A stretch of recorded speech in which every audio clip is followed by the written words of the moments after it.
Maniac Magee by Jerry Spinellie, Chapter 12. When they walked in, Amanda's mother was busy with her usual tools, a yellow plastic bucket and a sponge. She was scrubbing purple crayon off the TV screen. "Mom," said Amanda, "this is Jeffrey." She whispered, "What's your last name?" He whispered, "Magee." She said, "Magee." Mrs. Beale held up a hand and said, "Hold it," and went on scrubbing. When she finally finished, she straightened up and turned and said, "Now what?" "Mom, this is Jeffrey Magee, you know." Amanda was hardly finished when Maniac zipped across the room and stuck out his hand. "Nice to meet you, Mrs. Beale. Mrs. Beale." They shook hands. Mrs. Beale smiled. "So, you're the book boy." She started nodding.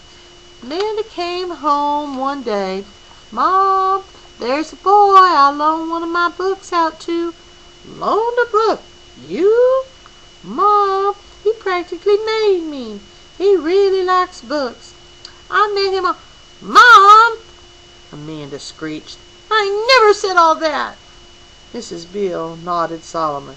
"No, of course you didn't," and gave Maniac a huge wink, which made Amanda screech louder until something crashed in the kitchen. Mrs. Beale ran. Amanda and Maniac ran. The scene in the kitchen stopped them cold. One little girl, eyes wide, standing on a countertop. One little boy, eyes wide, standing just below her on a chair. One shattered glass jar and some stringy pale-colored glop on the floor. One growing cloud of sauerkraut fumes. The girl was Hester, age 4, and the boy was Lester, age 3. In less than 5 minutes, while Mrs. Beale and Amanda cleaned up the floor, Hester and Lester and their dog Bow Wow were in the backyard wrestling and tickling and jumping and just generally going wild with their new buddy and victim, Maniac Magee. Maniac was still there when Mr. Beale came home from his Saturday shift at the tire factory.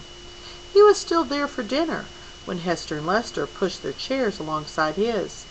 He was there to help Amanda mend her torn book. He was there watching TV afterward, with Hester riding one knee and Lester the other. He was there when Hester and Lester came screaming down the stairs with a book, Amanda screaming even louder after them. The kids shoving the book and themselves into Maniac's lap, Amanda finally calming down because they didn't want to crayon the book. They only wanted Maniac to read, and so he read Lyle, Lyle, Crocodile to Hester and Lester, and even though they pretended not to listen, to Amanda and Mr. and Mrs. Beale. And he was there when Hester and Lester were herded upstairs to bed, and Mrs. Beale said, "Don't you think it's time you're heading home, Jeffrey? Your parents will be wondering." So Maniac, wanting to say something, but not knowing how, got into the car for Mr. Beale to drive him home. And then he made his mistake. He waited for only 2 or 3 blocks to go by before saying to Mr. Beale, "This is it." Mr. Beale stopped, but he didn't let Maniac out of the car. He looked at him funny. Mr. Beale knew what his passenger apparently didn't.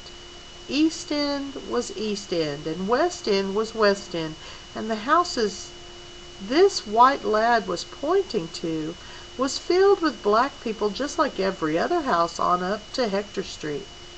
Mr. Beale pointed this out to Maniac.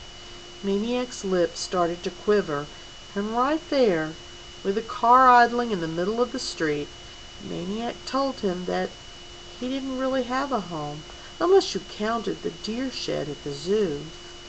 Mr. Beale made a U-turn right there and headed back.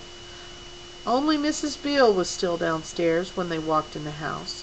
She listened to no more than 10 seconds' worth of Mr. Beale's explanation before saying to Maniac, "You're staying here." Not long after, Maniac was lying in Amanda's bed, Amanda having been carried over to Hester and Lester's room, where she often slept anyway. Before Maniac could go to sleep, however, there was something he had to do.